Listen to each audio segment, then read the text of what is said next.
फिर से स्वागत है डेजॉय मॉर्निंग के साथ। तो इस प्रोडक्ट के बारे में मैं ये कहना चाहता था, प्रोडक्ट की बात भी करेंगे।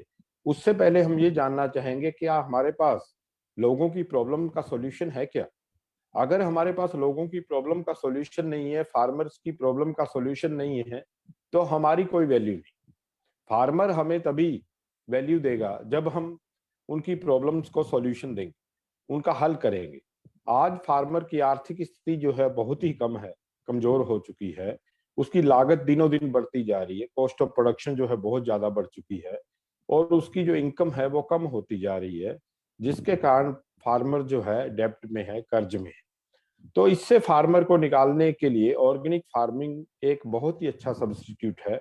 लेकिन फिर भी जो फार्मर है वो ऑर्गेनिक फार्मिंग की तरफ जल्दी से रुझान नहीं करते, क्योंकि उनके अंदर एक भय है कि अगर हम ऑर्गेनिक अप्लाई करेंगे और इसको रिप्लेस करेंगे तो हमारी यील्ड कम हो सकती है, हमारी प्रॉब्लम जो है वो बड़े दूर नहीं हो पाएगी। मैं आपको बताना चाहूंगा कि पिछले साल के मुकाबले इंडिया में जो है 3 गुना एरिया ऑर्गेनिक का बढ़ चुका है। और बहुत सारे स्टेट जो हैं, जैसे सिक्किम है, भूटान है, ईस्ट के बहुत सारे स्टेट हैं, वो फुली ऑर्गेनिक हो चुके हैं। उनमें किसी भी प्रकार का कोई फर्टिलाइजर, पेस्टिसाइड की आपको कोई शॉप नहीं मिलेगी। और जो ऑर्गेनिक प्रोडक्ट हैं वो जो न्यूट्रिएंट से रिच होते हैं, लेकिन उनमें जहर नहीं होता, पॉइजन से दूर होते हैं।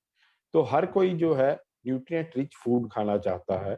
सबसे पहले एल्बर्ट हवार्ड एक साइंटिस्ट थे, उन्होंने ऑर्गेनिक फार्मिंग के जो पायनियर थे, फादर ऑफ ऑर्गेनिक फार्मिंग भी उनको बोला जाता है, 1925 में उन्होंने इस पर काम करना शुरू किया। हमने 1966 में ग्रीन रेवोल्यूशन के थ्रू हाई यील्डिंग वैरायटी के साथ पेस्टिसाइड और फर्टिलाइजर का यूज करना शुरू किया।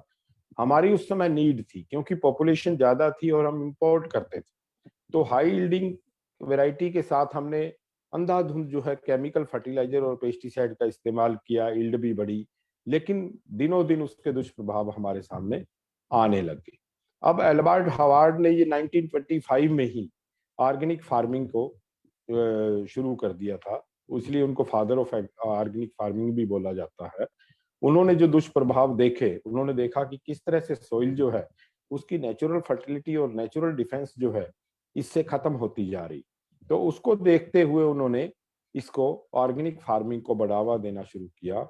मैं आपको बताना चाहूंगा, इंडिया में ऑर्गेनिक के जो फार्मर्स हैं वो दुनिया में सबसे ज्यादा है। नंबर 1 स्थान पर है हम ऑर्गेनिक फार्मर के। लेकिन हमारी जो प्रोडक्टिविटी है, हमारा जो प्रोडक्शन है, वो दुनिया में 7वें नंबर पर है। रीजन क्या है? हमारे पास वो टेक्नोलॉजी फार्मर को देने के लिए नहीं थी कि जिससे कि फार्मर अपना प्रोडक्टिविटी बढ़ा सके। तो डे जॉय जो है इसमें एक माइलस्टोन होगा। डे जॉय के प्रोडक्ट जो हैं इसमें एक माइलस्टोन होंगे प्रोडक्टिविटी बढ़ाने के।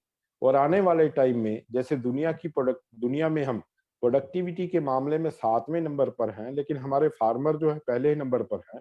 हम प्रोडक्टिविटी में भी पहले नंबर पर पहुंच सकते हैं इस टेक्नोलॉजी के द्वारा। हमारी जो टेक्नोलॉजी है रिजल्ट ओरिएंटेड है, चीप है, कॉस्ट ऑफ प्रोडक्शन को कम करने वाली है, इनकम को बढ़ाने वाली है। यानी कि फार्मर को क्वांटिटी, क्वालिटी और सस्टेनेबिलिटी तीनों चीजें देने वाली है। क्वांटिटी जब बढ़ती है, उपज बढ़ती है, तब भी किसान की जेब में पैसा जाता है। जब क्वालिटी अच्छी होती है, मार्केट में रेट अच्छा मिलता है, तब भी किसान की जेब में पैसा जाता है। जब क्रॉप में सस्टेनेबिलिटी आती है, टिकाऊपन आता है, फसल जो है एबरेंट वेदर कंडीशन को, विपरीत मौसमी परिस्थितियों को, पाला, सूखा, कीड़े, रोग, गर्मी, सर्दी को टॉलरेट करती है, तो फार्मर के एक्सपेंसेस में कमी आती है और क्रॉप फेलियर से बचती है। तो इस तरह से किसान की इनकम को हम बढ़ा सकते हैं। दूसरा, हमारे जो एसोसिएट हैं उनके लिए भी एक अच्छी अपॉर्चुनिटी है, क्योंकि उसके पास एक अच्छी टेक्नोलॉजी है जिस पर फार्मर ट्रस्ट कर सकता है। और दूसरा क्या है, हमारी कंपनी डे जो है, हमारे एसोसिएट को, हमारे डिस्ट्रीब्यूट को टेक्निकली स्किल करने के लिए कमिटेड है। क्योंकि मैं मानता हूं कि अगर हमारा एसोसिएट फार्मर के पास जाता है और उसको पूरा टेक्निकल नॉलेज है, उसकी टेक्निकल स्किल अच्छी है, वो फार्मर की प्रॉब्लम को सॉल्व कर सकता है, तो फार्मर का उस पर ट्रस्ट बनता है। और हमेशा आप मानिए कि ट्रस्ट ही बिकता है, उसके बाद जो है टेक्नोलॉजी काम करती है। अमूमन क्या है कि फार्मर जल्दी से ऑर्गेनिक के अडॉप्टर बन नहीं पाते, क्योंकि आप जानते हैं कि दूध का जला हुआ छाछ फूंक के पीता बहुत सारी कंपनियां मार्केट में आई, लेकिन उनके रिजल्ट अच्छे नहीं थे, फार्मर का पैसा भी गया, फार्मर को उसके अनुरूप जो वो चाहता था वो नहीं मिला। तो क्या है, फार्मर जल्दी से हम पे विश्वास नहीं करता। तो वहां पर हमारी जो टेक्निकल स्किल है, हम जो फार्मर से बात करने का हमारा तरीका है, और उसके सामने जब हम अपने आप को एक्सपोज करते हैं कि हमें एक जमीन को क्या चाहिए, तो फार्मर का हम पे फिर से ट्रस्ट बनना शुरू होता है। उसके बाद हमारी जब वो टेक्नोलॉजी इस्तेमाल करके देखता है, तो उसका जो है और ज्यादा ट्रस्ट बन जाता है। फिर वो बार बार खुद भी यूज करता है और दूसरों को भी करवाता है। मैं भी ये मानता हूँ कि टेक्नोलॉजी के जो है अर्ली एडोप्टर होना चाहिए। भले ही आप छोटी सी यूनिट को छोटे से एरिया में अप्लाई करके देखें, पर टेक्नोलॉजी से दूर नहीं भागना चाहिए। जो भी टेक्नोलॉजी के अर्ली एडोप्टर होते हैं, वो दुनिया में हमेशा आगे चलते हैं।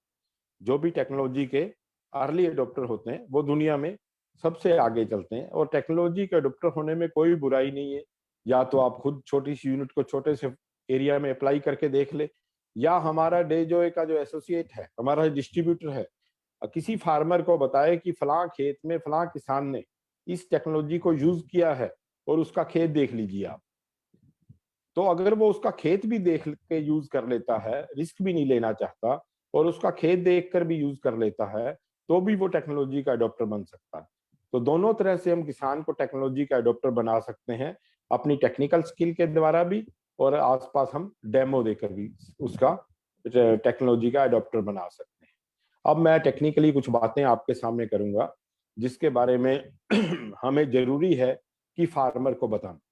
फार्मर को हमें बताना पड़ेगा कि जो फार्मर आज 100 किलो यूरिया खेत में डालता है या 100 किलो डीएपी खेत में डालता है, उसकी फसल को साइंटिफिक डाटा बताते हैं कि 18-20 किलो ही क्रॉप को मिल पाती, यानी कि 20% ही मिल पाती। 80% जो है लीचिंग हो जाता है, डी नाइट्रिफिकेशन हो जाता है, वॉलेटिलाइजेशन हो जाता है, या फिक्स हो जाती है सोइल।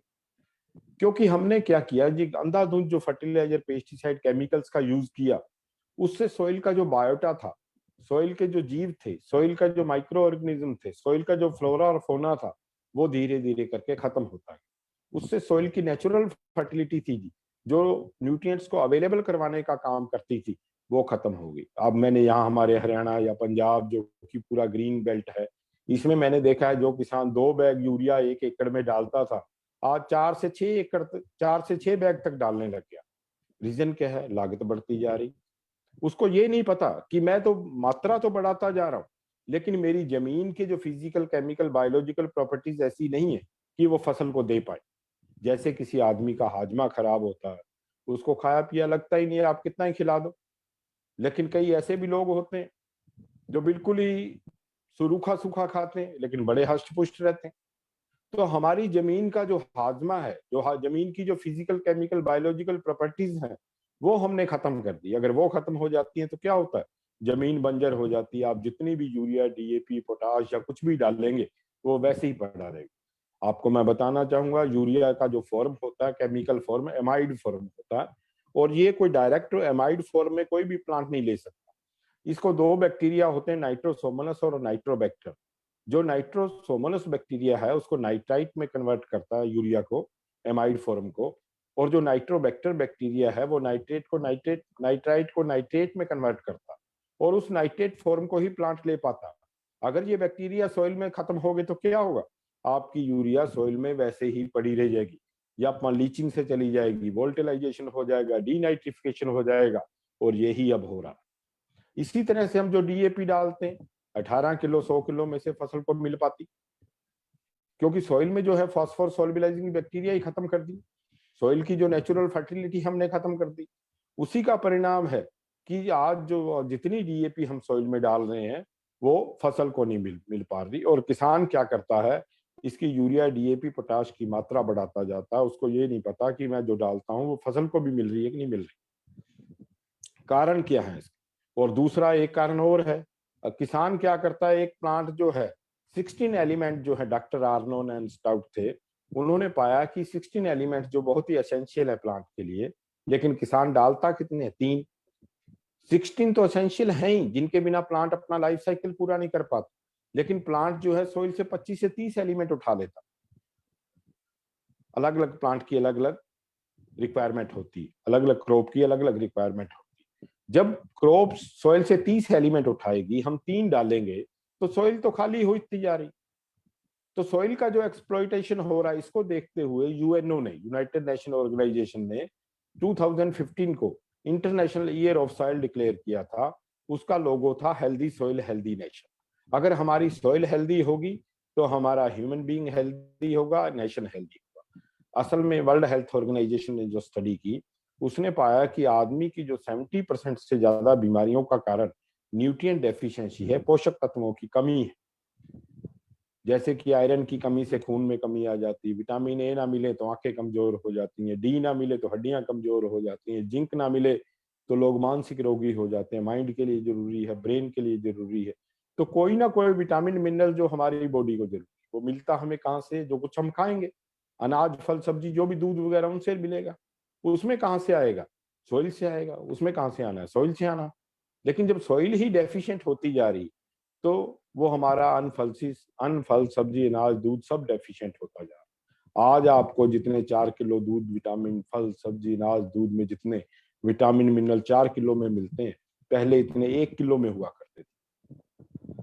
पहले जब न्यूट्रिएंट रिच फूड आदमी खाता था और उसका स्वाद भी होता था। आजकल लोग, आपको बुजुर्ग लोग कहेंगे कि पहले वाला स्वाद नहीं मिलता। इसका कारण क्या है? यही कारण है, क्योंकि उसमें न्यूट्रिएंट डेफिशिएंसी है। दूसरी प्रॉब्लम क्या है आज के फूड में? हम जो इतना पेस्टिसाइड यूज करते हैं, चाहे सॉइल में यूज करें या फॉलियर एप्लीकेशन करें, वो भी हमारे फूड में आता है। तो वो जो पेस्टिसाइड है, वो भी बहुत सारी लाइलाज बीमारियां जितनी आज आप देखते हैं, शुगर है किसी को बीपी की प्रॉब्लम है, किसी को कैंसर है, किसी की किडनी खराब है, किसी का हार्ट प्रॉब्लम है, ये सब इन पेस्टिसाइड की देन है। आखिर पेस्टिसाइड में होता क्या है?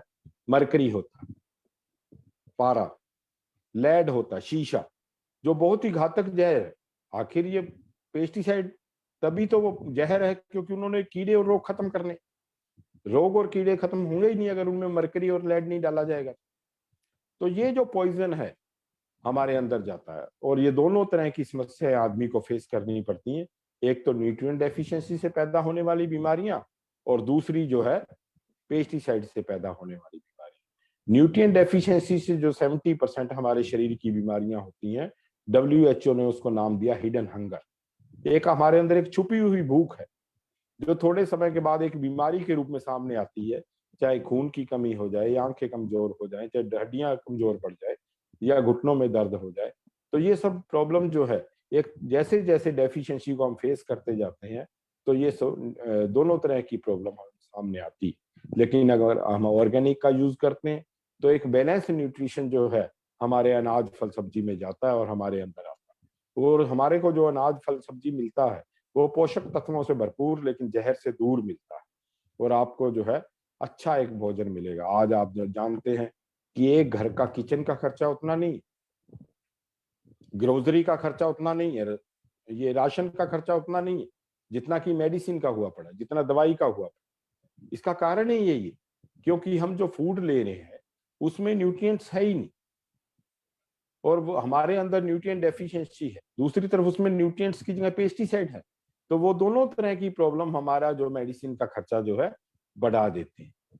तो आज हम जितनी भी प्रॉब्लम फेस कर रहे हैं, इन दोनों के कारणों से फेस कर रहे हैं। और ऑर्गेनिक पे आने पे कोई मुश्किल नहीं है, सिर्फ आपको इनपुट को रिप्लेस करना है। अगर मान लो कोई फार्मर कहता है कि मैं इनपुट कैसे रिप्लेस करूं, तो क्या होता है कि उसको कहिए पहले आप 25-30% जो है फर्टिलाइजर पेस्टिसाइड आप कम कीजिए, 25-30-40% आप कम करना शुरू कीजिए। धीरे धीरे करके आपकी फुली ऑर्गेनिक हो जाएगी। कई बार क्वेश्चन फार्मर का ये भी होता है कि मेरी फसल कितने साल में ऑर्गेनिक हो जाएगी, कितने साल में ऑर्गेनिक हो जाएगी? फार्मर का ये भी क्वेश्चन आपके सामने उठ सकता है। तो फार्मर को आपको ये कहना है, it's depend on the used pesticide.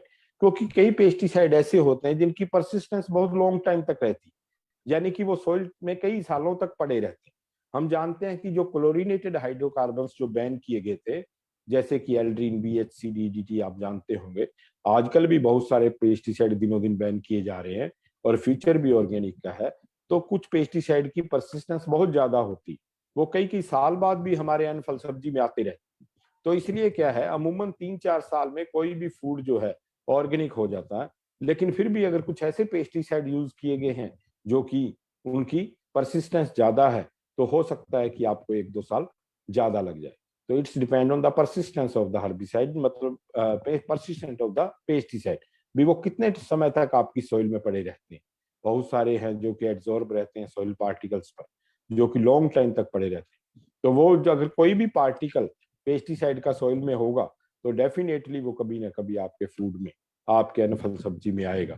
लेकिन अगर आज से ही उसको बंद कर देंगे आप, तो कम से कम नया मॉलिक्यूल तो सॉइल में कोई पेस्टिसाइड का नहीं जाएगा, और पिछले वाले जो मॉलिक्यूल हैं उनका माइक्रोबियल डिग्रेडेशन भी होगा, उनका फोटो डिकम्पोजिशन भी होगा, उनका लीचिंग भी होगा। जो सॉइल में ऑलरेडी है वो धीरे धीरे करके खत्म हो जाएंगे। अमूमन ये 3-4 साल में हो जाता है मोस्टली पेस्टिसाइड के साथ। तो ये है कि कोई भी फार्मर जो है ऑर्गेनिक पे कैसे आए। तो मैं बात कर रहा था सॉइल की नेचुरल फर्टिलिटी और नेचुरल डिफेंस को बढ़ाने की। अगर हम सॉइल की नेचुरल फर्टिलिटी बढ़ा देते हैं, सॉइल का जो फ्लोरा और फोना है उसको वापस डेवलप कर देते हैं, तो हमें इतने फर्टिलाइजर की जरूरत नहीं जितना किसान डालता।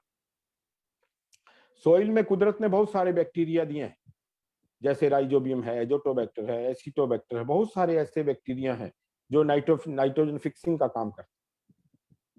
लेकिन क्या होता है, जब हम ज्यादा पेस्टिसाइड और केमिकल्स का यूज करते हैं तो सॉइल की फिजिकल, केमिकल, बायोलॉजिकल प्रॉपर्टीज जो है डिस्ट्रॉय हो जाती, और वो जो है सारा सिस्टम सॉइल का बिगड़ जाता है। इसीलिए सॉइल जो है, जिसको हम बोलते हैं बंजर हो, और सॉइल की प्रोडक्टिविटी जो है दिनों दिन कम होती जाएगी, किसान की लागत बढ़ती जाएगी। अब ये आप किसी भी बैक्टीरिया को ले लीजिए, राइजोबियम है, एजोटोबैक्टर है, एसिटोबैक्टर है, ये कम से कम एक फसल में 1 से 2 बैग के बराबर नाइट्रोजन सॉइल में डाल देते हैं। जितनी एक बैग में नाइट्रोजन होती है या 2 बैग में नाइट्रोजन होती है उतनी तो डाल ही देते हैं। कुछ फसलें तो ऐसी हैं जो कि 3-3, 4-4 बैग के बराबर नाइट्रोजन सॉइल में फिक्स कर देती है, उनके राइजोबियम, एजोटोबैक्टर, एसिटोबैक्टर जो। लेकिन वो बैक्टीरिया होंगे तब तो। हम यूरिया की जो नाइट्रोजन यूज करते हैं वो कैसे बनती है भला? असल में क्या, वो भी तो एटमॉस्फेयर से ही बनती है। एटमॉस्फेयर में जो नाइट्रोजन है वो अमोनिकल फॉर्म में बदली जाती है, उनके ग्रेनुअल बनाए जाते हैं, इनर्ट मटेरियल बनाकर, ग्रेनुअल बनाकर किसान को बेच दिया जाता है। किसान क्या करता है, मार्केट से पहले तो लाने खरीदने का खर्चा उठाता, फिर उसको सॉइल में डालने का खर्चा उठाता, ट्रांसपोर्टेशन का खर्चा उठाता। इतना करने के बावजूद उसकी जो यूरिया है, नाइट्रोजन जो उसने खेत में डाली है, वो क्या है, 10-15 दिन की ही मेहमान होती है मिट्टी। क्योंकि नाइट्रोजन डालते ही अगर ऑप्टिमम मॉइस्चर सॉइल में है तो उसको वो एब्जॉर्ब कर लेता है प्लांट, और नहीं है तो वो भी नहीं होता। डीनाइट्रिफिकेशन, लीचिंग, वोल्टिलाइजेशन जैसी प्रोसेस चलने लग जाती हैं, और वो जो नाइट्रोजन है 10-15 दिन में आपकी यूरिया गायब हो जाती है। और एकदम से प्लांट जब इस यूरिया को लेता है तो क्या इसका बुरा असर पड़ता है, प्लांट एकदम से सक्कुलेंट हो जाता है, कमजोर हो जाता है, दिखने में हरा दिखता है, दिखने में हरा दिखता है, दिखने में वो हरा दिखता है, लेकिन वो सक्कुलेंट होता है, उस पर इंसेक्ट और डिजीज का अटैक ज्यादा होता है। और आपको एक बहुत ही अच्छी थ्योरी बताता हूँ, डॉक्टर विल्कोक्स थे, उन्होंने बताया कि जो ईल्ड होती है वो नाइट्रोजन की इनवर्सली प्रोपोर्शनल होती है, यानी कि आप जितनी ज्यादा नाइट्रोजन यूज करेंगे, यूरिया यूज करेंगे, ईल्ड उतनी ही उसकी कम होती जाएगी क्रॉप की। इनवर्सली प्रोपोर्शनल होती है, मतलब विपरीत होती है नाइट्रोजन देने की। ये डॉक्टर विल्कोक्स की स्टडी है।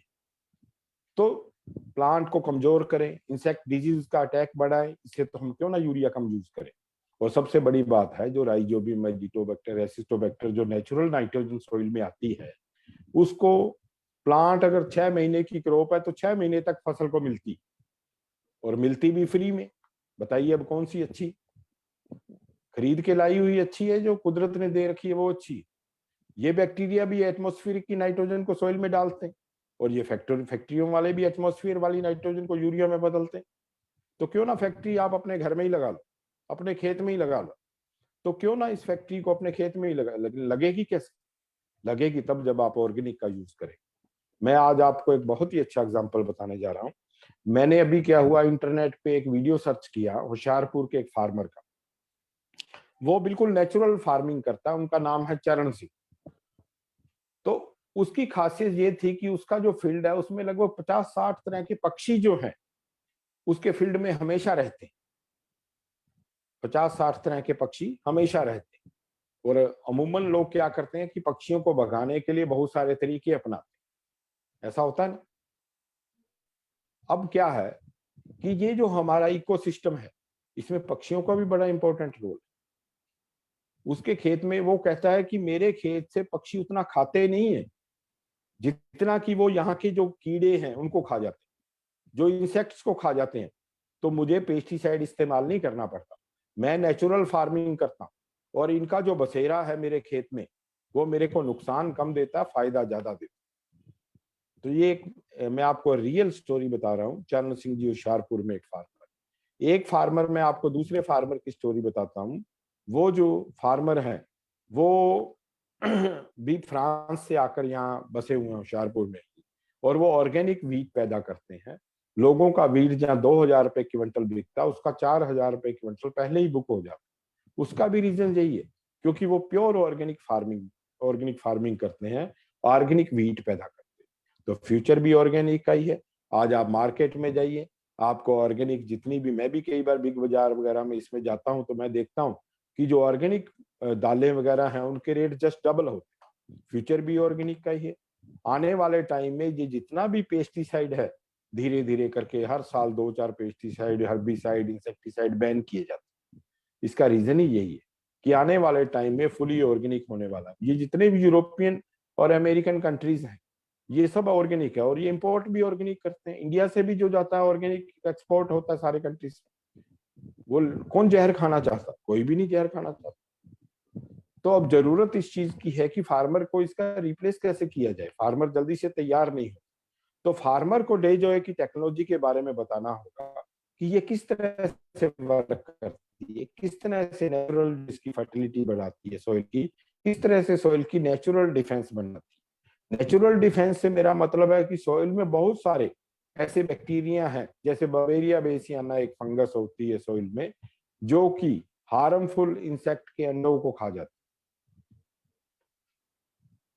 इसी तरह से बहुत सारे ऐसे बैक्टीरिया हैं, वर्टिसिलियम वगैरह, जो कि हार्मफुल जो इंसेक्ट है उनको खत्म कर देते हैं, फंगस को खत्म कर देते हैं। ट्राइकोडर्मा का नाम आपने सुना होगा कि जो मार्केट में आज भी अवेलेबल है, बवेरिया बेस मार्केट में अवेलेबल है। और आपको एक अच्छा एग्जांपल दूं, आपने बीटी कॉटन का नाम सुना होगा। बीटी कॉटन, जिसे बेसिलस थुरिजिनेसिस बोलते हैं। क्या होता है बेसिलस थुरिजिनेसिस? आजकल कॉटन में, ब्रिंजल में, टोमेटो में डाला जा रहा है, क्योंकि जो कैटरपिलर है, हेलिकोवर्पा आर्मीजेराजा, वो इतना ज्यादा नुकसान कॉटन में करती थी, जो आजकल टोमेटो ब्रिंजल में कर रही है। इतना ज्यादा नुकसान करती थी कि किसान जितना पेस्टिसाइड, आज हजारों क्रॉप होंगी दुनिया में, और आपको हैरानी होगी सिर्फ कॉटन में 50% पेस्टिसाइड यूज हो जाता। टोटल क्रॉप का 50% पेस्टिसाइड सिर्फ कॉटन में यूज होता था, और बाकी सब क्रॉप में 50%। तो साइंटिस्ट ने क्या किया, ये जो बैसिलस थुरिजिनेसिस बैक्टीरिया है, बीटी जो बैक्टीरिया है, इसके सीड में डाल दिए, जिसको बीटी कॉटन बोलते हैं। आखिर ये बीटी बैक्टीरिया आया कहां से? अरे भाई, ये सॉइल से ही आया है। ये बैक्टीरिया भी ये ऑलरेडी हमारी सॉइल में था, और वो कैटरपिलर को कंट्रोल करता था, लेकिन हमने उसको नष्ट कर दिया। हमने पेस्टिसाइड का यूज करके सॉइल की जो नेचुरल डिफेंस थी वो खत्म कर दी। तो क्या हुआ? नेचुरल डिफेंस जब हम खत्म कर देते हैं तो क्या होगा? मार्केट से हमें पेस्टिसाइड लाना पड़ेगा। नेचुरल फर्टिलिटी खत्म कर देंगे तो क्या होगा? मार्केट से हमें फर्टिलाइजर खरीद के लाना पड़ेगा। तो हमारी कॉस्ट ऑफ प्रोडक्शन बढ़ेगी, हमारी लागत बढ़ती जाएगी। तो जब तक फार्मर की आर्थिक स्थिति तब तक अच्छी नहीं हो सकती जब तक उसकी कॉस्ट ऑफ प्रोडक्शन कम ना हो, उसकी लागत कम ना हो। तो लागत कम करते हुए अगर हम फार्मर की क्वांटिटी, क्वालिटी और सस्टेनेबिलिटी तीनों चीजें देते हैं तो उसकी जेब में पैसा जाता है। उपज बढ़ती है, क्वांटिटी बढ़ती है, तब भी उसकी जेब में पैसा जाता है। क्वालिटी अच्छी होती है, मार्केट में रेट अच्छा मिलता है, तब भी उसकी जेब में पैसा जाता है। क्रॉप में सस्टेनेबिलिटी आती है, टिकाऊपन आता है, फसल को जो एबरेंट वेदर कंडीशन के अगेंस्ट में स्ट्रॉन्ग रहती है, कीड़े रोग, जो विपरीत मौसमी परिस्थितियां हैं उसके अगेंस्ट में फेल नहीं होती, तभी किसान का पैसा जो है, एक्सपेंसेस भी बचते हैं और रिटर्न भी ज्यादा। तो किसान की आर्थिक स्थिति को अच्छा करने के लिए ये प्रोडक्ट जो है बहुत ही अच्छा रोल अदा करते हैं। तो जितनी भी हम, चलिए हम एकदम से urea, DAP, potash, pesticide, fertilizer 100% एकदम से हम नहीं कम कर सकते। तो कम से कम पहले साल आप 25-30% कम कीजिए, नेक्स्ट ईयर आप 50-60% कम कीजिए। धीरे धीरे जैसे जैसे आपकी सॉइल नेचुरल होती जाएगी, आपको इतने फर्टिलाइजर, पेस्टिसाइड की रिक्वायरमेंट नहीं रहेगी। ये फार्मर को बताना पड़ेगा, भले ही वो छोटी सी यूनिट को एक अलग तरीके से ऑर्गेनिक फार्मिंग करना शुरू कर दे।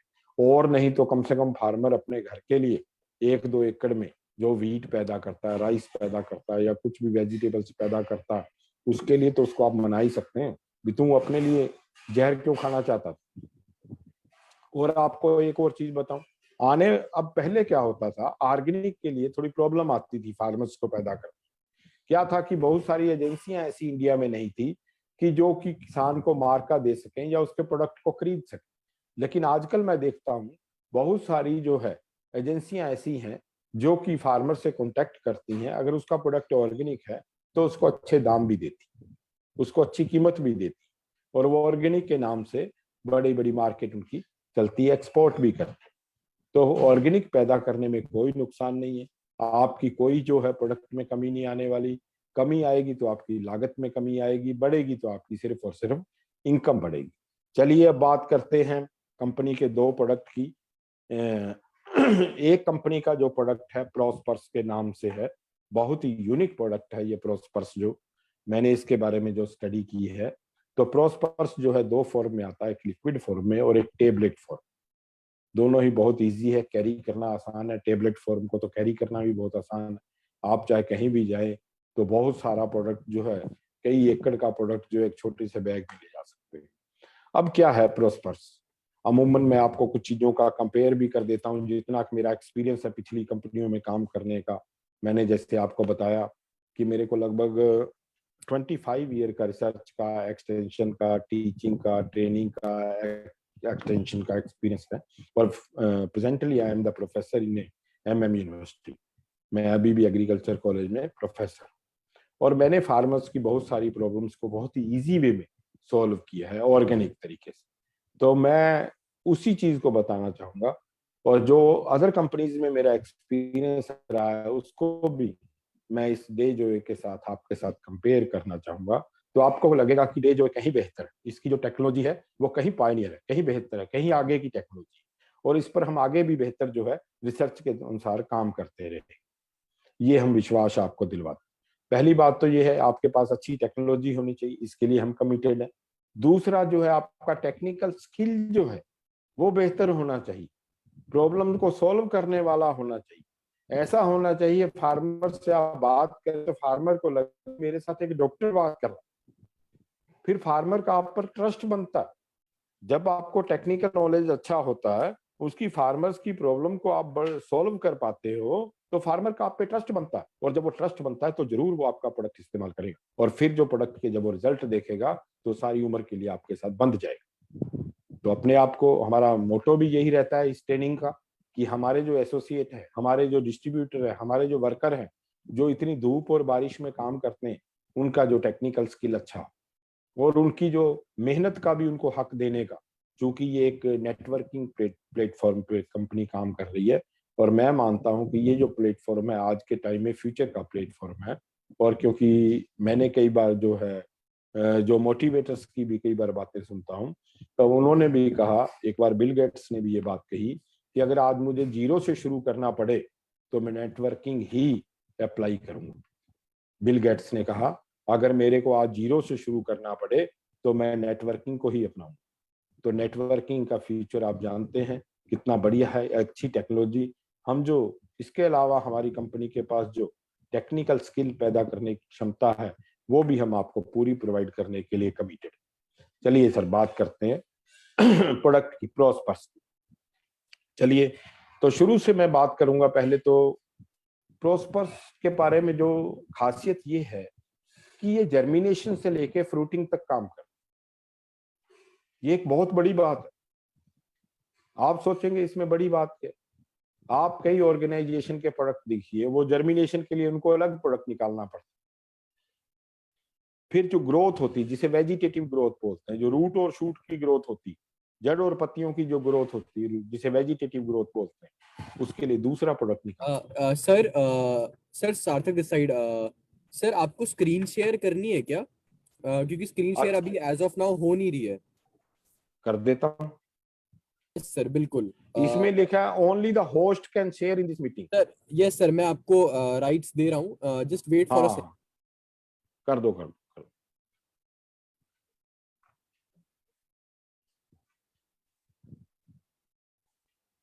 Thank you sir, thank you. अब मैं कर दूँ।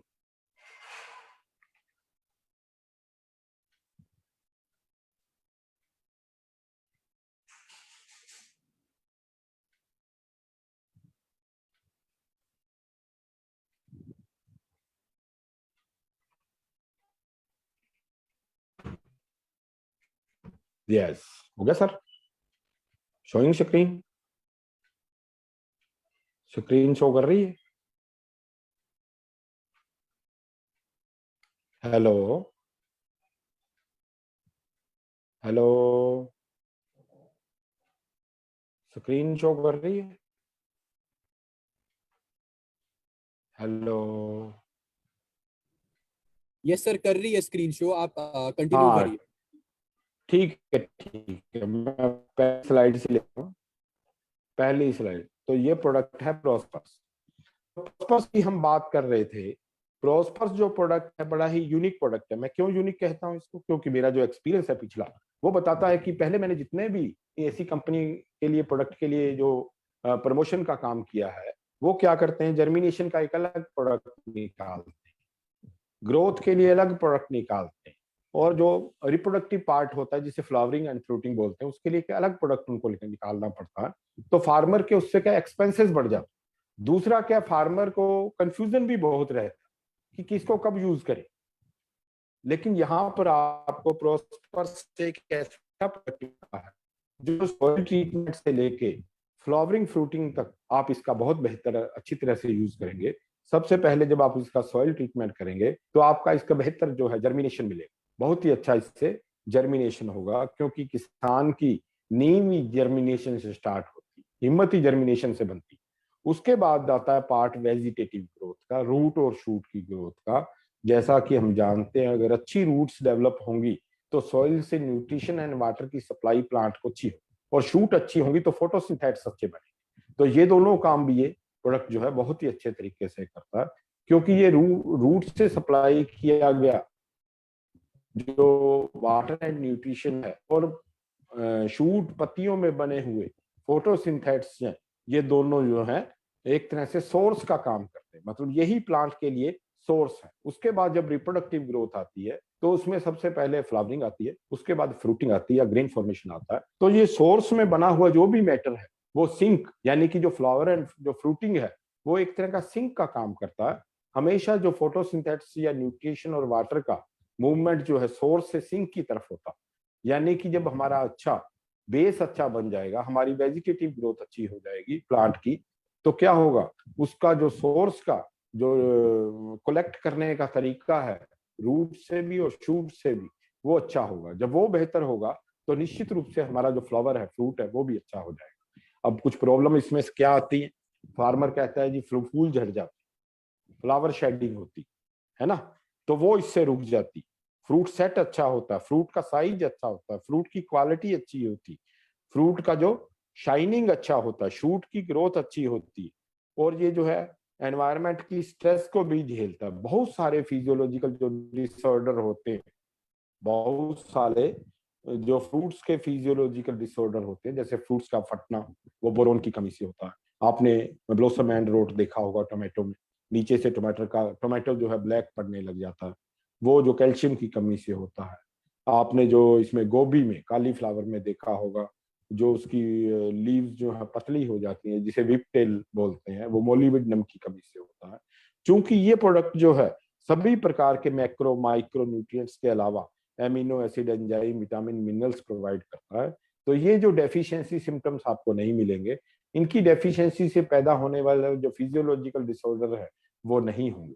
इसके अलावा ये एक बैलेंस न्यूट्रिशन जो प्लांट को प्रोवाइड करता है, जैसा कि मैंने आपको शुरू में भी बताया था कि प्लांट जो है अमूमन फार्मर 3 न्यूट्रिएंट डालता है, लेकिन प्लांट सॉइल से 30 प्रकार के एलिमेंट ले लेता, तो प्लांट को ये स्ट्रेंथन भी देता, प्लांट को ये एक तरह से, जैसे पोटेशियम एलिमेंट है और सिलिकॉन एलिमेंट है, ये प्लांट के अंदर एक रक्षा कवच का भी काम करते हैं, जिससे कि इंसेक्ट और डिजीज वगैरह का अटैक नहीं हो पाता। बैलेंस न्यूट्रिशन बहुत ही आवश्यक है। इसके लिए मैं आपको बताऊंगा, एक डॉक्टर लिबिग थे, उन्होंने एक थ्योरी दी थी, लिबिग्स लॉ ऑफ मिनिमम। उनका कहना था अगर आपकी प्लांट में भले ही आप 16 एसेंशियल न्यूट्रिएंट है, उसमें 15 को फुल कर दीजिए, 15 न्यूट्रिएंट आप फुल दे दीजिए, लेकिन एक न्यूट्रिएंट्स की आप कमी रख लीजिए, तो क्या होगा? जो क्रॉप की यील्ड होगी वो एक जो कम न्यूट्रिएंट है वो डिसाइड करेगा, मतलब उसके अनुसार होगा। तो इससे फार्मर को हमें बताना है कि आपको बैलेंस न्यूट्रिशन कितना जरूरी है, आपको 16 के 16 एलिमेंट देने कितने जरूरी हैं। अगर आपके क्रॉप में सॉइल में एक भी एलिमेंट कम रह गया तो जो आने वाली यील्ड है, आने वाली जो प्रोडक्शन है, वो जो कम न्यूट्रिएंट है वो डिसाइड करेगा, ना कि बाकी 15 जो आपने पूरे फुल दे रखे वो डिसाइड नहीं करेंगे, जबकि वो एक एलिमेंट ही डिसाइड करते हैं। इससे हमें पता चलता है कि हमें बैलेंस न्यूट्रिशन क्यों आवश्यक है। और डॉक्टर आर्नोल्ड और स्टाउट ने इनको एसेंशियल एलिमेंट बताया भी इसीलिए था, क्योंकि इनके बिना प्लांट अपना लाइफ साइकिल ही पूरा नहीं कर पाता। अमूमन क्या होता है, मान लो मेरे को भूख लगी, मेरे को रोटी नहीं मिल रही, तो मैं क्या करता हूँ, चावल खा लेता हूँ, फल खा लेता हूँ, दूध खा लेता हूँ, ले लेता हूँ और अपना पेट भर लेता हूँ। तो मेरे लिए रोटी कोई एसेंशियल तो ना हुई ना। लेकिन एसेंशियल एलिमेंट इनको इसलिए बोला गया क्योंकि एक की कमी को दूसरा पूरा नहीं कर पाता। अगर जिंक की कमी है तो जिंक देने से ही पूरी होगी, पोटेशियम की कमी है तो पोटेशियम देने से ही पूरी होगी। इसलिए इनको essential element doctor Arnold and Stout ने बताया था। और Liebig's law of minimum, doctor Liebig ने यह बताया कि अगर 16 में से एक एलिमेंट भी कम रह जाता है आपकी सॉइल में, तो वो एलिमेंट ही आपकी यील्ड को डिसाइड करेगा। और बहुत सारे जो फिजियोलॉजिकल डिसऑर्डर है, बीमारियां हैं, इंसेक्ट का अटैक है, वो भी इन न्यूट्रिएंट डेफिशिएंसी के कारण बढ़ जाता। पोटेशियम है जैसे, वो एक तरह से पूरी तरह से कवच का काम करता, प्लांट को हार्डी बनाने का काम करता। सिलिकॉन जो है प्लांट को हार्डी बनाने का काम करता है, एबरेंट वेदर कंडीशन के अंदर खड़ा रहने का काम करता है। तो ये जो है सारे एलिमेंट मिलके प्लांट को एक स्ट्रेंथन देते हैं, ग्रोथ देते हैं, डेवलपमेंट देते हैं, फ्लावरिंग देते हैं, फ्रूटिंग देते हैं। तो हर एलिमेंट की कोई ना कोई वैल्यू होती है, जैसे कि कैल्शियम और बोरोन जो है फ्लावरिंग एंड फ्रूटिंग के लिए जरूरी है। दूसरा इसका काम रहता है न्यूट्रिएंट्स की अवेलेबिलिटी को बढ़ाना। जो प्रोस्पर्स का दूसरा काम है वो न्यूट्रिएंट्स की अवेलेबिलिटी को बढ़ाने का भी काम करता है। जैसे मैंने आपको शुरू में बताया कि एक किसान आज के दिन में 100 किलो यूरिया डालता है तो उसकी फसल को 22 किलो मिलती है, 100 किलो डीएपी डालता है तो फसल को 18 किलो मिलती है। तो जितने भी हम एलिमेंट सॉइल में डाल रहे हैं, जितना भी मात्रा हम डाल रहे हैं, अगर हम फसल को सही मिल जाए जितना हमने डाला है, तो हमें इतना फर्टिलाइजर डालने की जरूरत नहीं जितना हम डाल रहे हैं। और सबसे बड़ी बात है, जितनी रिकमेंडेड डोज है उससे भी आजकल तो किसान डबल डालने लगे। और एक और चीज देखने को मिलती है, बैलेंस नहीं डालता। अगर 50 किलो यूरिया की जरूरत है तो वो 100 किलो डाल देता। और जहां जिंक, आयरन जैसे माइक्रो न्यूट्रिएंट्स जिनको 2-4 किलो चाहिए, वो 100 ग्राम भी नहीं डालता, वो 100 ग्राम भी नहीं डालता। तो जो 50 किलो चाहिए वो तो 100 किलो डाल रहा है, और जो 2 किलो चाहिए वो 100 ग्राम भी नहीं डाल रहा। तो बैलेंस न्यूट्रिशन प्रोवाइड करने का काम जो है ये प्रॉस्पर्स करता है। क्योंकि जैसे कि मैंने आपको बताया कि एक बैलेंस न्यूट्रिशन बहुत जरूरी है। बैलेंस न्यूट्रिशन के बिना एक तरह से आपने क्रॉप को पैरालाइज कर दिया, ये समझ लीजिए। आप उससे वैसी यील्ड ले ही नहीं सकते, वैसी क्वालिटी ले ही नहीं सकते, वैसी सस्टेनेबिलिटी ले ही नहीं सकते अगर उसमें बैलेंस न्यूट्रिशन क्रॉप को नहीं मिलता। और बैलेंस न्यूट्रिशन देने का काम सॉइल की फिजिकल, केमिकल और बायोलॉजिकल प्रॉपर्टीज करती हैं। और ये जो प्रॉस्पर्स है इन्हीं तीनों प्रॉपर्टीज को इंप्रूव करने का काम करता है। उससे क्या होता है, सॉइल का बायोटा बढ़ता, सॉइल के जीव बढ़ते हैं, सॉइल की जो नेचुरल फर्टिलिटी बढ़ती है। तो आपकी जो प्लांट की क्रॉप को एक बड़ा ही अच्छा इन्वायरमेंट ग्रोथ करने के लिए मिल जाता है। दूसरा है, इससे सॉइल की डिफेंस भी बढ़ती है, नेचुरल डिफेंस बढ़ती है। सॉइल में जैसे बवेरिया बेसियाना, ट्राइकोडर्मा या ऐसे बहुत सारी इंसेक्ट डिजीज पैदा होने लग जाते हैं, जो कि इंसेक्ट और डिजीज को कंट्रोल करने का काम सॉइल में ही करते थे। तो आपकी जो पेस्टिसाइड की रिक्वायरमेंट भी कम हो जाती या खत्म हो जाती। तो दोनों तरह से अगर आपको फर्टिलाइजर और पेस्टिसाइड कम करने में ये हेल्प करता है। इसीलिए मैं कहता हूँ कि ये जो प्रोडक्ट है फार्मर की लागत को कम करने वाला है, कॉस्ट ऑफ प्रोडक्शन को कम करने वाला है ये प्रोडक्ट जो प्रॉस्पर्स है।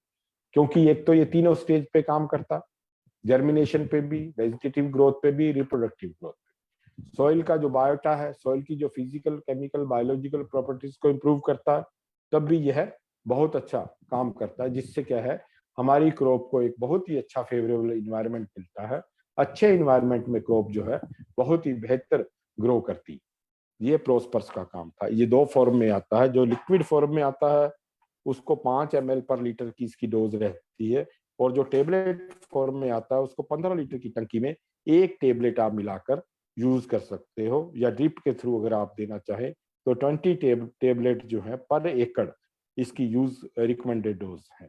इसके अलावा इसमें ह्यूमिक एंड फुल्विक एसिड होते हैं, मैक्रो माइक्रो एलिमेंट्स होते हैं, एमिनो एसिड्स होता है। हम जानते हैं कि जो एमिनो एसिड्स होते हैं उन्हीं से ही प्रोटीन बनती, एमिनो एसिड से ही प्रोटीन बनती है, और प्रोटीन से ही टिश्यूज बनते हैं, और टिश्यू से ही ऑर्गन्स बनते हैं। तो एमिनो एसिड जो हैं वो हमारे ग्रोथ एंड डेवलपमेंट की पहली इकाई है, वो इसमें है। इसके अलावा इसमें एंजाइम्स हैं। हर एंजाइम की एक जरूरत होती है, चाहे फोटोसिंथेसिस हो, चाहे रेस्पिरेशन हो, या मेटाबॉलिक प्रोसेस हो, एंजाइम एक्टिवेटर का काम करते हैं, वो इसमें है। इसके अलावा जो इसमें विटामिन और मिनरल्स हैं वो प्लांट की रिक्वायरमेंट्स को पूरी करते हैं। तो सभी प्रकार की ये रिक्वायरमेंट को एक तरह से पूरी करने वाला एक कंप्लीट प्रोडक्ट है प्रोस्पर्स।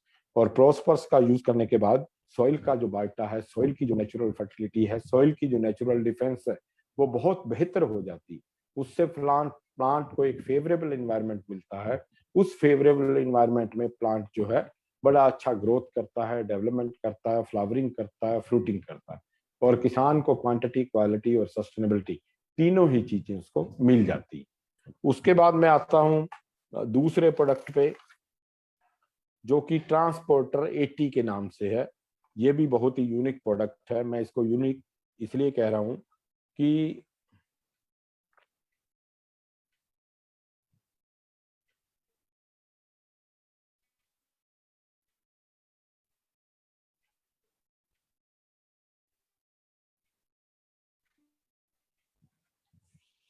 अमूमन मार्केट में आपने देखा होगा कि कई प्रोडक्ट स्टिकर के नाम से आते हैं, कुछ स्प्रेडर के नाम से आते हैं, कुछ वेटिंग एजेंट के नाम से आते हैं, है ना। तो लेकिन इस प्रोडक्ट की खासियत है कि ये सिलिकॉन बेस्ड है। सिलिकॉन एक ऐसी चीज है कि जो कि प्रोटेक्शन का काम करता, शील्ड का काम करता प्लांट के लिए। मैं आपको इसका एक बड़ा सिंपल सा एग्जांपल देता हूँ। आपने कई बार घरों में देखा होगा या कई लोगों को देखा होगा कि जो चूल्हे की राख होती है, लकड़ी की या जो गोबर की राख होती है, वो लोग पौधों पे छिड़कते रहते। पुराने टाइम में तो खासकर ऐसा किया करते थे घरों में जो सब्जियां वगैरह उगाते। उसका रीजन ही यही है, क्योंकि उस लकड़ी की राख में, जो गोबर की राख होती है, उसमें सिलिकॉन होता। उससे क्या प्लांट को एक प्रोटेक्शन मिलती, रोगों से भी, कीड़ों से भी, मौसम से भी, एबरेंट वेदर कंडीशन से भी, पाला, सूखा, गर्मी, सर्दी की सबसे उसको एक सुरक्षा मिलती। तो ये जो ट्रांसपोर्टर है में सिलिकॉन, इसका एक बहुत अच्छा रोल है। इसके अलावा ये जो है एक्टिवेटर का काम करता है, यानी कि जो भी आप पेस्टिसाइड, जो भी आप फर्टिलाइजर स्प्रे करने के लिए यूज करने जा रहे हैं, फंजीसाइड यूज करने के लिए जा रहे हैं, इंसेक्टिसाइड यूज करने के लिए जा रहे हैं, उसमें आप इसको मिलाएंगे तो वो जो है एक्टिवेट हो जाएगा। अच्छा प्रोडक्ट है, इको फ्रेंडली है, बायोडिग्रेडेबल है, नॉन बायोटॉक्सिक है।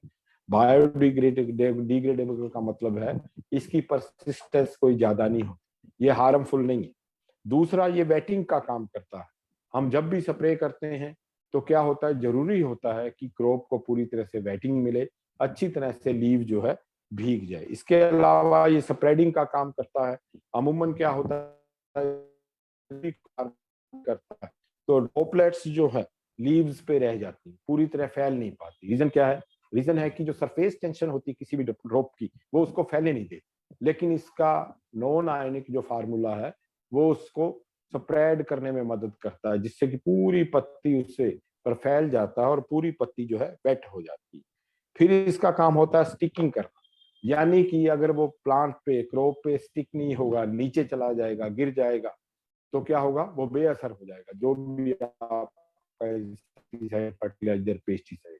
तो ये उसमें बहुत अच्छा रोल अदा करता है। आप इसको इरिगेशन में भी आप ड्रिप के थ्रू मिलाकर देंगे तो सॉइल के अंदर जो है ये क्या करेगा, जो फसल वाटर होल्डिंग कैपेसिटी सॉइल की बढ़ जाएगी, जो फसल 20 दिन में पानी मांगती है वो 25 दिन में पानी नहीं मांगी अगर इसको सॉइल के साथ देंगे। सॉइल की न्यूट्रिएंट अवेलेबिलिटी बढ़ जाएगी पानी के साथ देंगे। एक फार्मर की एक और प्रॉब्लम रहती है, जब भी वो स्प्रे करता है तो उसकी जो नोजल्स हैं वो क्लॉग हो जाती है, तो उसको बार बार खोल के थोड़ा स्प्रे किया, क्लॉगिंग होगी, फिर साफ किया, फिर स्प्रे किया, बार बार करना पड़ता है। लेकिन जब हम इस ट्रांसपोर्टर 80 को उसमें टंकी में डाल के यूज करते हैं तो उसकी नोजल जो है क्लॉग नहीं होती और उसका जो है स्मूथ वर्क चलता रहता है। तीसरा अगला इसका फायदा ये है, ये पूरी तरह से एक सस्पेंशन बना देता है। जो भी आपका फर्टिलाइजर है, पेस्टिसाइड है, जो आप पानी में डालकर यूज करना चाहते हैं, जरूरी है कि उसका इमल्शन बने, उसका सस्पेंशन बने, पूरे जो पानी में वो इक्वली डिस्ट्रीब्यूट हो। कहीं अगर ग्राउंडेड हो गया, नीचे बैठ गया तो क्या होगा, कहीं ज्यादा चला जाएगा, कहीं कम चला जाएगा। ऊपर तैरने लग गया तो क्या होगा, वो कहीं ज्यादा चला जाएगा, कहीं कम चला जाएगा। जहां ज्यादा चला गया वहां नुकसान कर सकता है, जहां कम चला गया वहां बेअसर हो जाएगा। तो ये क्या करता है, इक्वली डिस्ट्रीब्यूटेड कर देता है, एकदम ब्लैंकेट एप्लीकेशन करता है पूरे फील्ड में, पूरी क्रॉप पर। इससे ब्लैंकेट एप्लीकेशन होता है आपके फर्टिलाइजर का, पेस्टिसाइड का, एकदम से इक्वल कवर बनता है। तो उससे क्या है, आपको बेहतर रिजल्ट इसके मिलते हैं। बहुत ही शानदार ये प्रोडक्ट है। इसको 5 ml जो है सिर्फ और सिर्फ 5 ml 15 लीटर की टंकी में मिलाकर इसको यूज करना पड़ता है। इसके अलावा ये बड़ा अच्छा ट्रांसलोकेटर का भी काम करता है, ट्रांसपोर्टर का भी काम करता है, क्योंकि जितने भी सिस्टेमिक इंसेक्टिसाइड, फंजीसाइड यूज किए जाते हैं वो तभी एक्शन में आते हैं जब वो टारगेट साइड पे पहुंच जाते हैं। मान लीजिए आपने फोलियर स्प्रे किया और सिस्टेमिक फंजीसाइड को रूट में पहुंच के रूट रोट को खत्म कर दिया। सिस्टेमिक फंजीसाइड को रूट में, अगर वो टारगेट साइट रूट में नहीं पहुंचेगा आपका फंजीसाइड, तो क्या होगा, वो बेअसर हो जाएगा, आपका रूट रोट बढ़ता जाएगा, क्योंकि बीमारी तो जड़ में है ना। तो ये एक अच्छा ट्रांसपोर्टर का भी काम करता है। जब आप मतलब उसका यूज करते हैं किसी भी फर्टिलाइजर, पेस्टिसाइड, इंसेक्टिसाइड या फंजीसाइड में मिलाकर, तो प्लांट के सिस्टम ऊपर से जो प्लांट की जो फ्लोएम वेन्स होती हैं वो रूट्स तक लेके जाती है। प्लांट में 2 तरह की वेन्स होती हैं, एक जाइलम वेन्स और एक फ्लोएम वेन्स। जो जाइलम वेन्स होती हैं वो सॉइल से क्या करती हैं, वाटर और न्यूट्रिएंट जो है प्लांट तक लेके आती हैं, यानी कि जो भी सॉइल में अवेलेबल है उसको जाइलम जो वेन्स है वो ऊपर तक लेके आती हैं। लेकिन जो लीव्स के ऊपर हम मिलता है वो फ्लोएम वेन्स के द्वारा रूट्स में जाता है। 2 तरह की वेन्स जो है प्लांट के स्टेम में होती है, तो फ्लोएम वेन्स के द्वारा ये इक्वली सॉइल में ट्रांसपोर्ट करने में ये मदद करता है। तो ये एक बहुत ही यूनिक प्रोडक्ट है। अमूमन क्या होता है, अब मैं आपको डिफरेंस बताना चाहूंगा प्रोडक्ट्स में, इसमें क्या खासियत है। एक तो इसमें ये खासियत है कि ये सिलिकॉन बेस्ड, मतलब एक रक्षा कवच, मतलब ये पाला, सूखा, गर्मी, सर्दी, कीड़े, रोग से फसल को बचाता। दूसरा इसका एक्स्ट्रा काम है ये ट्रांसपोर्टर वाला काम, जो बहुत ही अच्छा है, और नाम भी इसका इसलिए ट्रांसपोर्टर दिया क्योंकि ये टारगेट साइट तक पहुंचाता है आपके जो भी पेस्टिसाइड को, इंसेक्टिसाइड। अगर वो टारगेट साइट तक नहीं पहुंचेगा तो वो एक्शन कैसे कर पाए। दूसरा इसका ये बहुत बढ़िया। तीसरा इसका काम जो है एक्टिवेटर का है, मतलब जो एक्टिवेट करने का काम, आपका जो भी इंसेक्टिसाइड है, फंजीसाइड है, उस जब तक वो एक्टिवेट नहीं होगा, क्रियाशील नहीं होगा, तो वो जो है एक्शन नहीं ले पाए। इसके अलावा इसका बहुत बढ़िया काम है प्रिवेंट करना क्लॉगिंग। ये क्लॉगिंग की समस्या जो है मैं भी कई बार फेस करता हूँ। मैं भी यूनिवर्सिटी में कई बार क्या है कि फील्ड हमारे जो एक्सपेरिमेंट, जो MSc PhD के स्टूडेंट एक्सपेरिमेंट लेते हैं वो स्प्रे करते हैं, तो मैं भी बड़ा फेस करता हूँ इस प्रॉब्लम को, क्योंकि वो क्या बार बार क्लॉग हो जाती है नोजल, और उससे क्या है कि बार बार उसको टाइम भी लगता है और बार बार उस को हाथ लगाते लगाते तंग भी आ जाता है। तो अगर क्लॉगिंग अगर आपकी रुकती है तो फार्मर को एक स्मूथ ब्लैंकेट एप्लीकेशन मिलता है, जिससे कि उसका टाइम भी बचता है और उसको बार बार साफ भी नहीं करना पड़ता। और इसका सबसे बड़ा फायदा है कि इक्वल सस्पेंशन जो पानी में बनाता है, उससे क्या है कि जैसे इमल्शन बनाता है, जैसे दूध होता है, दूध में देखो प्रोटीन भी है, कार्बोहाइड्रेट भी है, फैट भी है, लेकिन वो इक्वली डिस्ट्रीब्यूट रहते हैं, इक्वल सस्पेंशन बनाते, जिससे क्या है दूध हमें एक साथ दिखाई देता है। इसी तरह से ये पानी के टैंक में जब आपको पेस्टिसाइड डालते हैं और उसके साथ अगर इस ट्रांसपोर्टर को डालते हैं तो ये इक्वल सस्पेंशन बना देता है। आपका जो पेस्टिसाइड ना तो ऊपर रहता है ना ग्राउंडेड होता है, यानी कि हर वाटर मॉलिक्यूल के साथ आपका जो पेस्टिसाइड, इंसेक्टिसाइड, फंजीसाइड जो है पूरी तरह से सस्पेंशन बनाता है, इक्वली फैला रहता है।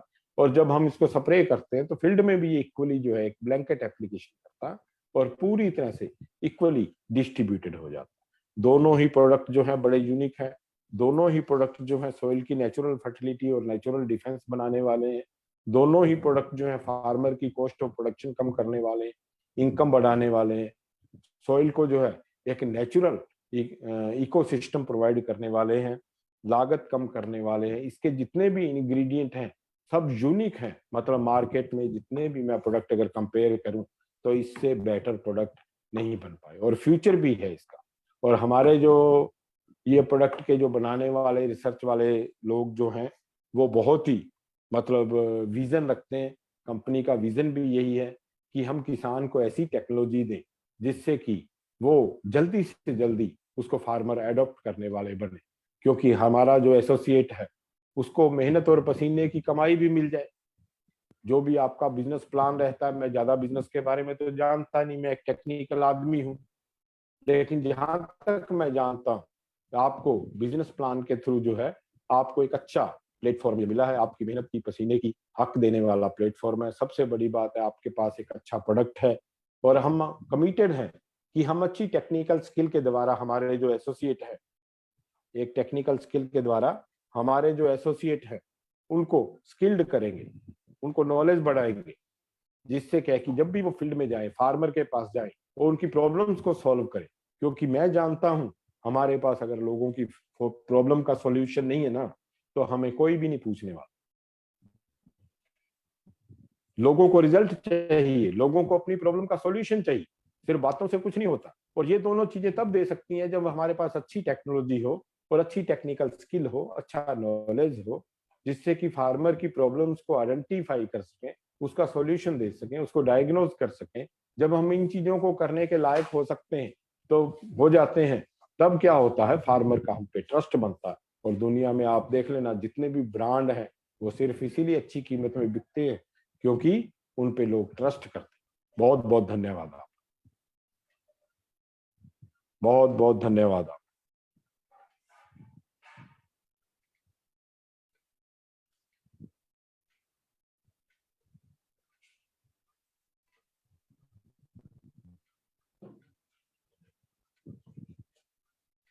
Hello hello. यस सर, मैं आशा करता हूँ ये सेशन सबके लिए बहुत ही लाभदायक रहा होगा। जैसा आपने हर चीज के बारे में सबको अवगत कराया। सर, लोगों की मांग है कि लोग आपसे एक दो डाउट पूछ सके, तो मैं हाँ हाँ, एक पूछिए दो पूछिए जिनको भी पूछिए। डाउट है वो अपना प्लीज डाउट चैट सेक्शन में डालें, माइक अनम्यूट करके कृपया ना करें। नहीं, मेरे से क्वेश्चन अ, पूछें डायरेक्ट, मेरे से अपना या माइक अनम्यूट करें और मेरे से या क्वेश्चन पूछें, बिल्कुल सही डायरेक्ट है सर। कन्वर्सेशन करें मेरे साथ। हाँ, उससे क्या बिल्कुल सबको ही सही है पता सर। चलेगा। हाँ, सो पहला क्वेश्चन कौन लेना चाहता है, कौन मतलब पूछना चाहता है, मैं उनको अनम्यूट कर देता हूँ और आप अपना क्वेश्चन डॉक्टर मनमोहन मित्तल जी के साथ पूछ सकते हैं।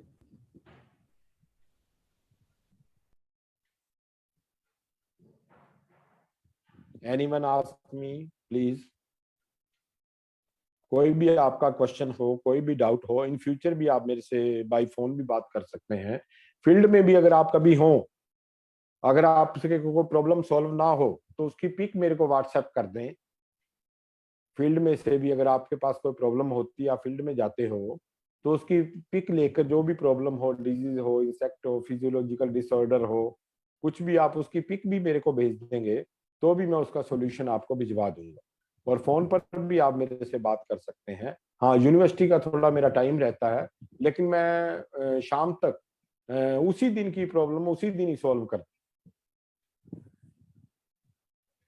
कोई भी प्रॉब्लम पूछना चाहे, कोई भी आपकी क्वेरी हो, कोई भी डाउट हो, किसी भी क्रॉप से रिलेटेड आप पूछ सकते हैं। कोई भी अगर डाउट पूछना चाहता है तो कृपया चैट सेक्शन में लिख दे, मैं उनको अनम्यूट करके उनको बोलने का अवसर दूंगा। हाँ, मेरे से डायरेक्ट कन्वर्सेशन करें, उससे क्या कि सारे पार्टिसिपेंट्स को उसका आंसर मिल जाएगा। हो सकता है कि एक बंदे की प्रॉब्लम 10 जनों की प्रॉब्लम हो, ठीक है ना, तो डायरेक्ट मुझसे पूछिए, आप अनम्यूट कीजिए अपने माइक्रोफोन को और मुझसे पूछिए कि क्या, कहाँ आपने क्या प्रॉब्लम देखी जिससे कि कोई आपको दिक्कत ना हो। इन फ्यूचर भी अगर आपको कभी फील्ड में कोई प्रॉब्लम आती है तो आप मेरे को उस प्रॉब्लम का, उस क्रॉप का, उसका डिजीज का, इंसेक्ट का, फिजियोलॉजिकल डिसऑर्डर का जो भी है, एक पिक भी मेरे को भिजवा देंगे, तब भी मैं उसका सॉल्यूशन आपको भिजवा दूं।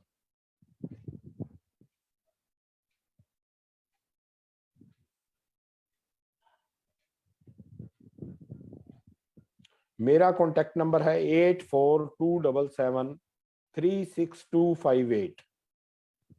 मेरा कॉन्टेक्ट नंबर है 8427736258।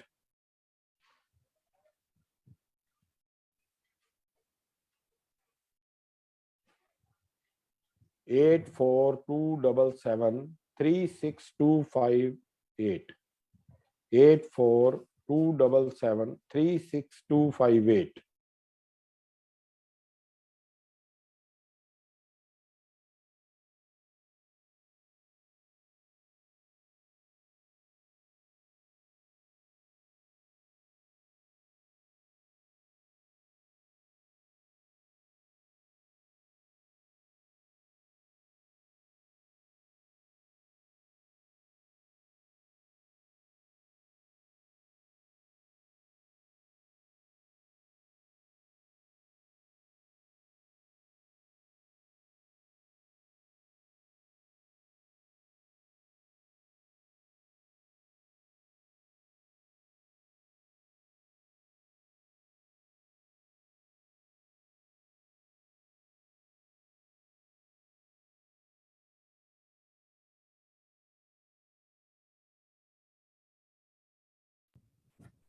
जिनको भी डाउट है, मैंने मनमोहन सर का, मित्तल सर का नंबर शेयर कर दिया है चैट बॉक्स में।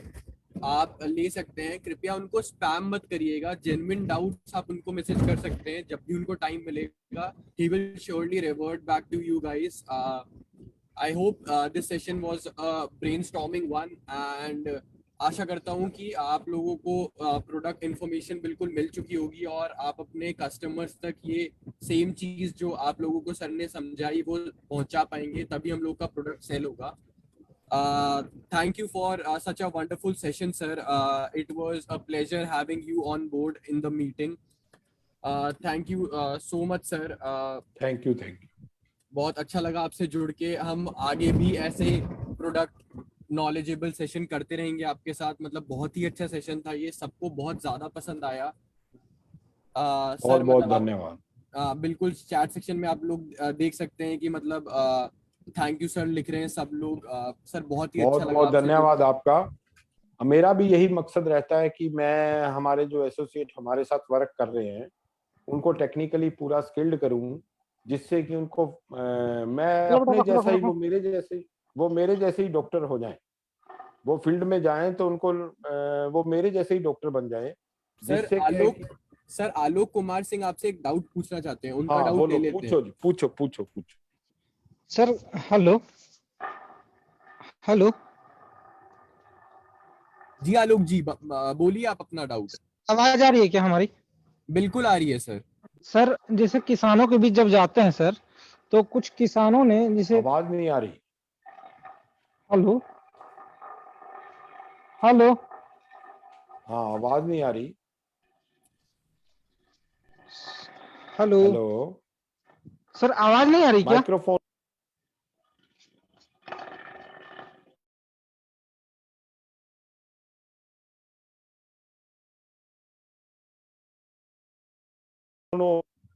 माइक्रोफोन ऑन कीजिए।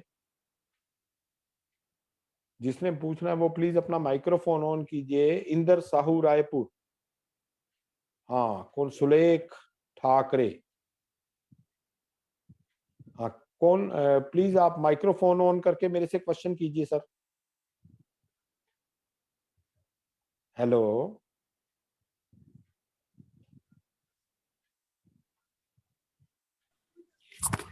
हाँ हेलो हाँ जी, जी। कब से?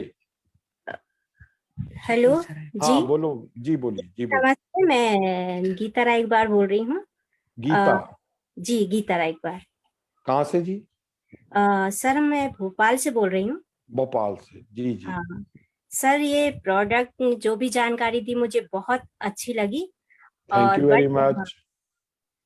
सर मैं किसानी एरिया से ही हूँ बहुत और मैं बढ़िया। जानना चाहती हूँ सर, जो हमारे यहाँ जो मिट्टी है जी जी। रायसेन डिस्ट्रिक्ट रायसेन में डिस्ट्रिक्ट सर, हाँ रायसेन कौन सा? डिस्ट्रिक्ट। हाँ नरसिंहपुर डिस्ट्रिक्ट। नहीं नहीं सर, रायसेन रायसेन। अच्छा, यह रायसेन रायसेन। सागर रायसेन, हाँ। ठीक है सर ठीक है। वहाँ थोड़ा मिट्टी में प्रॉब्लम है, जैसे ककड़ीली मिट्टी जो होती है ना सर, जी तो वहाँ जी जी। फसल थोड़ी कम होती है, तो सर वहाँ ये प्रोडक्ट यूज कर सकते हैं क्या? हाँ बिल्कुल कर सकते हैं, साथ में वहाँ आप ऐसा, हाँ मैं आपको एक तरीका बताता हूँ। जी जी सर। आप चूंकि मिट्टी आपकी थोड़ी, आप जैसा बता रहे हैं थोड़ी स्टोनी है, तो कोई जी दिक्कत नहीं। आप ऐसा, आवाज सर, आवाज नहीं आ रही है।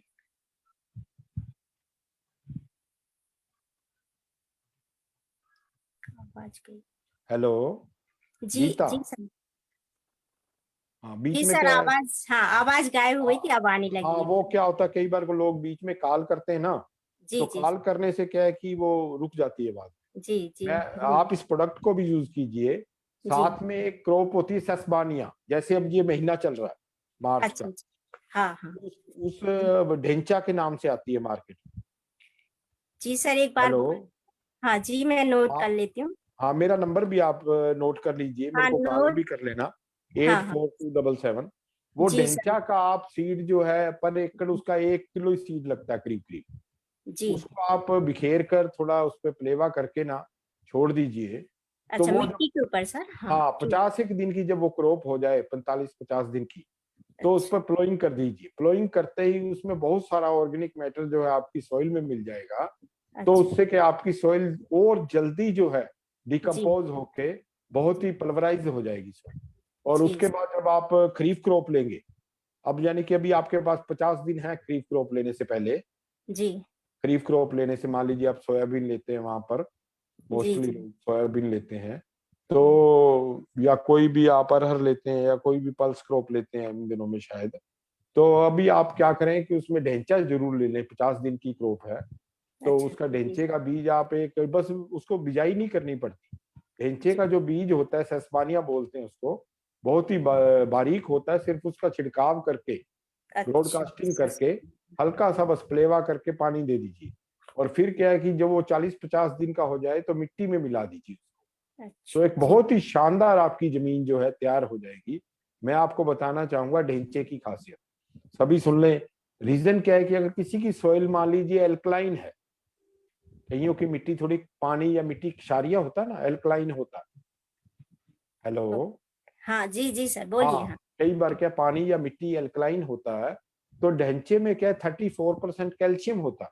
और जी वो क्या करता है, जो एल्कलाइन पानी में या एल्कलाइन मिट्टी में जो सोडियम होता है, उसको सॉइल से रिप्लेस कर देता है। तो जी। ये एक अच्छा अमेंडमेंट भी है, ऐसे मिट्टी और पानी में बहुत अच्छा काम करता है जो थोड़े एल्कलाइन या सेलाइन होते हैं।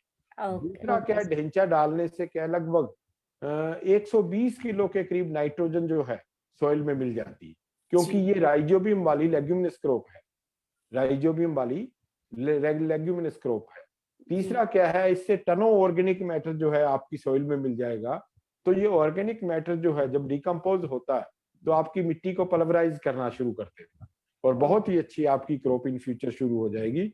2-3 साल में अगर एक बार भी अगर आप ये ढेंचे की क्रॉप जो है, जैसे आपने रबी की क्रॉप काटी, after the harvesting of rabi crop, हाँ। इस 50 दिन की फसल को बीज के छोड़ दीजिए, इसकी कोई ज्यादा वाटर रिक्वायरमेंट भी नहीं है। ओके मतलब सर। आप एक पानी देंगे और 40-45 दिन में बिफोर फ्लावरिंग इसको मिट्टी जी में मिला दीजिए। बिफोर फ्लावरिंग आप इसको मिट्टी में मिला दीजिए, जो डिस्क हैरो से मिला दीजिए, तो आपकी सॉइल इतनी बढ़िया हो जाएगी।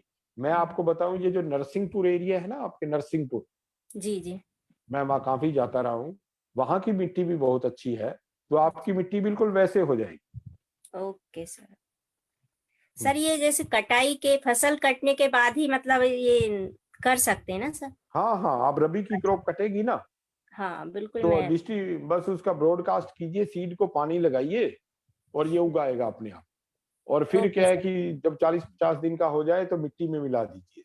अच्छा अच्छा, ओके सर। बहुत तो सर शानदार ये आपकी सोच। हाँ, और ये सर जो प्रोडक्ट है जैसे प्रॉस्पर्स है सर, ये क्या पानी में ही मिलाकर छिड़काव करना है कि कोई और हाँ हाँ, कुछ? ये जो प्रोडक्ट है ना 5 ml पर लीटर आपको पानी में मिलाकर चाहे अच्छा तो अच्छा सॉइल के ऊपर स्प्रे कर दीजिए, या अच्छा। फिर जैसे ही आपकी क्रॉप जो है ग्रोथ ले रही है उस समय आप, ये प्रोडक्ट ऐसा है आप जी ये सॉइल से लेके फ्लावरिंग एंड फ्रूटिंग तक किसी भी स्टेज में आप यूज कर सकते हैं। इसीलिए मैं इसको यूनिक प्रोडक्ट कहता हूँ, क्योंकि मेरा जितना का एक्सपीरियंस है, अमूमन क्या होता है ऑर्गेनाइजेशन द्वारा प्रोडक्ट दिए जाते हैं वो फार्मर को कंफ्यूज करते रहते हैं।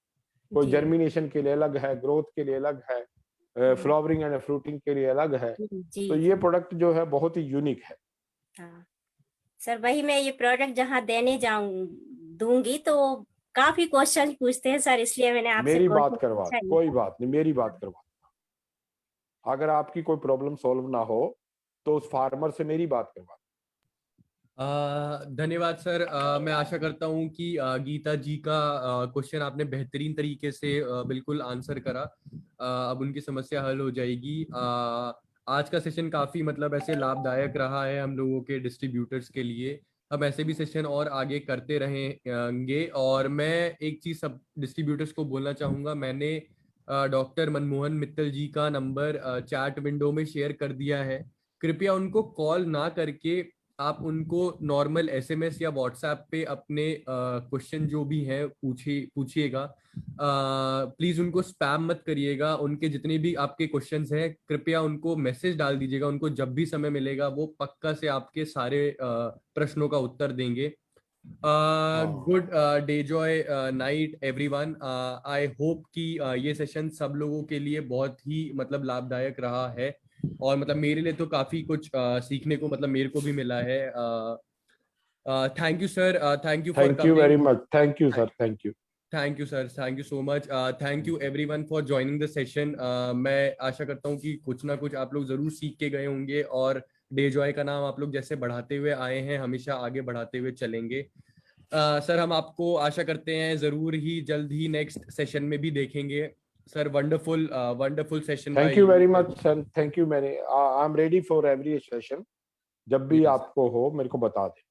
Yes sir, thank you so much sir. Okay, thank you so much, thank you. Good day joy night everyone. Good day jay take everyone, good day jay night. Thank you sir. Thank you sir. Okay, bye. Bye.